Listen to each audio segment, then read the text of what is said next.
Hi friends, Keerthy Suresh main லீடாக நடிச்சிருக்கிற revolver ரீட்டான்ற படம் எப்படி இருக்குன்னு பார்ப்போம்.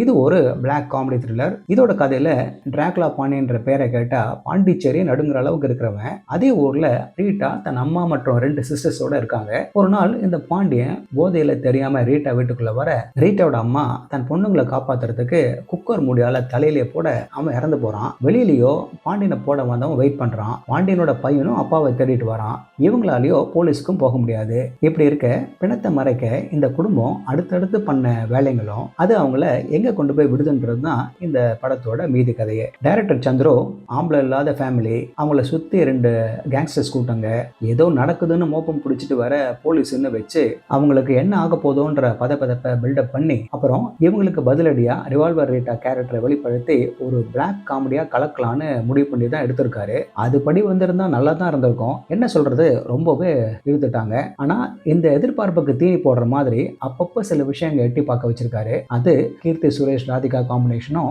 அப்புறம் ராதிகாவோட காமெடி டைமிங் தான். அதுவும் போக போக காணா போகுது. இந்த போலீஸ் ஸ்டேஷன் சம்பவமும் அதுக்கு அடுத்து வர கார் சேஸும் செம டிராக். பிளாக் காமெடின்ற போர்வையில எதுக்கும் அவ்வளவா பதட்டப்படாத ஆட்டிடியூடும் பணத்தை வச்சுக்கிட்டு சுத்துறதும் டைஜஸ்ட் பண்ண முடியல.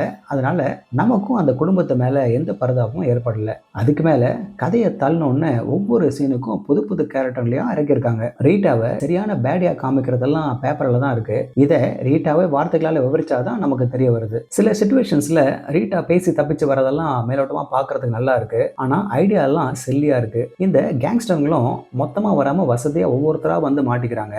ஆரம்பத்திலேயே எல்லாத்துக்கும் ஏதோ லிங்க் இருக்குன்ற மாதிரி ஒரு விஷயத்த வலுக்கட்டாயமா சேர்த்திருக்காங்க. ஆனா அதுக்கப்புறம் ஒண்ணுமே இல்லை. படம் 2 hours 22 minutes இருந்தாலும் என்னவோ ரொம்ப நேரம் ஓடுற மாதிரி இருக்கு. அதுக்கு முக்கியமான காரணங்கள் ஒன்னா இருக்கிறது இந்த ரிவார்ட் மணி ஆங்கிள் ரொட்டேஷன் பேசிஸ்ல சுத்த விட்டு இருக்கிறது தான். மொத்தத்துல பெருசா காமெடி எதுவும் இல்லாம இருந்தாலும் அந்த ஜானருக்கான அத்தனை ஃபார்முலாக்களையும் கலந்து கடுமையா ட்ரை பண்ணியிருக்காங்க. அதனால தான் சலிப்புக்கும் எரிச்சல் ஊற்று விவகாரத்துக்கும் நடுவில் மாட்டி ஒரு ஆவரேஜ் வாட்சா அமைஞ்சு போச்சு. இதுல சில ரிவால்வர் ஷாட்ஸ் இருக்கிறதுனால UA 16+, அதனால படத்தை பார்க்க விரும்புறவங்க கவனம் வச்சுக்கோங்க. ஓகே ஃப்ரெண்ட்ஸ், இதே போல இன்னொரு சுவாரஸ்யமான பட விமர்சனத்தோட சந்திக்கிறேன். நன்றி.